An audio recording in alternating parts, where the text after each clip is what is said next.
প্রযুক্তির অপর নাম যেন চীন। চকচকে শহরের মাঝেও গবেষণা আর শিক্ষা খাতেও বেশ সুনাম তাদের। তার মধ্যে কৃষির প্রতি রয়েছে আলাদা গুরুত্ব, সুযোগ করে দিচ্ছে বিশ্বের অন্যান্য দেশের শিক্ষার্থীদেরও। সেই ধারাবাহিকতায় বাংলাদেশের অনেক শিক্ষার্থীও পাড়ি জমিয়েছেন প্রযুক্তির রহস্যে ঘেরা দেশটির বিভিন্ন বিশ্ববিদ্যালয়ে।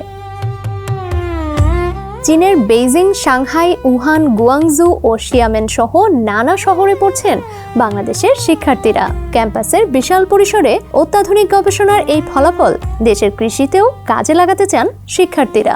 এখানে আসার পরে আমার মূল যে অভিজ্ঞতা আগেরটা ছিল কনভেনশনাল ওয়ার্ক, এখানে পুরোটাই সেটা ভিন্ন। এখানে মলিকুলার কাজটাই বেশি হয়।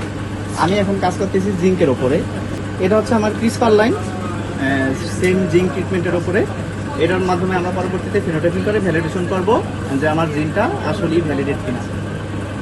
এখানে আমাদের বিভিন্ন জিঙ্কের এবং ক্যাডমিয়ামের ট্রিটমেন্ট দেওয়া আছে বিভিন্ন কনসেন্ট্রেশনে, কিভাবে এটা আমার গ্রো করে বা করে না, এটার মাধ্যমে আমরা ফিনোটাইপ নিয়ে এটা পরবর্তীতে ভ্যালিডেশন করি। তো ভবিষ্যতে আমার একটা রিকোয়েস্ট থাকবে, বাংলাদেশি স্টুডেন্টরা যদি চায়নাতে বিশেষ করে এগ্রিকালচারে পড়াশোনা করতে আসে বা অন্যান্য কোনো সাবজেক্টে পড়াশোনা করতে আসে, এগুলো বাংলাদেশে সুন্দরভাবে তারা অ্যাপ্লাই করতে পারবে।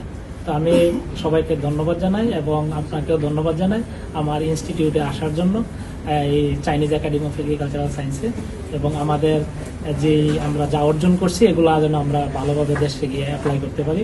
পড়ালেখার পাশাপাশি সাংস্কৃতিক বিনিময়ের সুযোগ শিক্ষার্থীদের কাছে চীনকে আরো আকর্ষণীয় করে তুলছে। চীনের বাংলাদেশের দূতাবাসের তথ্য অনুযায়ী বর্তমানে প্রায় 20,000 বাংলাদেশি শিক্ষার্থী চীনে পড়ালেখা করছেন। প্রতি বছর চায়না স্কলারশিপ কাউন্সিল ও দূতাবাসের উদ্যোগে শতাধিক বাংলাদেশি শিক্ষার্থী বৃত্তিতে এখানে পড়ার সুযোগ পাচ্ছেন।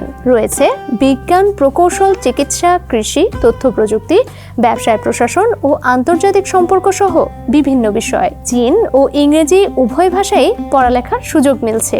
এছাড়া চীনের শীর্ষ কৃষি গবেষণা প্রতিষ্ঠান চাইনিজ একাডেমি অব এগ্রিকালচারাল সায়েন্সে বাংলাদেশের অনেক শিক্ষার্থী ও গবেষক যুক্ত আছেন। এখানে যিনি প্রফেসর আছেন লি শিয়ং, সবচেয়ে ভালো লাগার ব্যাপার হচ্ছে প্রফেসরের আন্ডারে বেশ কয়েকজন স্টুডেন্ট আছে বিভিন্ন দেশের, তার মধ্যে উনি বাংলাদেশি যে স্টুডেন্ট আছে ওনার ভূয়সী প্রশংসা করেছেন। এবং আমাদের দেশের সাথে, আমাদের দেশের গবেষণার সাথে কোনো কোলাবোরেশন করা যায় কিনা এখানে প্রতিষ্ঠানের, সেই বিষয়ে হচ্ছে আমরা এখানে কথা বলেছি। আমি মনে করি নেক্সট টাইম চায়না এবং বাংলাদেশ দুই দেশের মধ্যে পারস্পরিক সহযোগিতার মাধ্যমে আমাদের উচ্চশিক্ষা, আমাদের গবেষণা বা বিশেষ করে কৃষিতে আরো কিভাবে সামনের দিকে এগিয়ে যাওয়া যায়, আমরা ভালো কিছু আউটপুট এখান থেকে পাবো। আমাদের সারা পৃথিবীতে যত মেধাবী রয়েছে তাদেরকে আমরা ফেরত নিয়ে এসে আবার যথাযথ জায়গায় স্থান দিয়ে বাংলাদেশের কৃষি গবেষণাকে আরো সামনের দিকে এগিয়ে নিয়ে যাব, এই প্রত্যাশাটুকু রাজনৈতিক দলের কাছে আমি রাখি। আগামী নির্বাচনের পরে যে সরকারি ক্ষমতায় আসুক তারা যাতে এই বিষয়গুলো গুরুত্ব দেয়। Very good, because he already have some experience in rice, so he has very highly motivated. Work very hard in the lab. চীনে স্নাতক কোর্সের বার্ষিক ফি সাধারণত 20 থেকে 50,000 ইয়েন বা 2 থেকে 5 লাখ টাকা। চ্যালেঞ্জ হলো চীনা ভাষার HSK লেভেল 4 পাশ করা। তবে যারা এই লেভেল অর্জন করেন তাদের জন্য চীন ও বাংলাদেশ উভয় দেশেই চাকরির সুযোগ রয়েছে। ডেস্ক রিপোর্ট, সমকাল।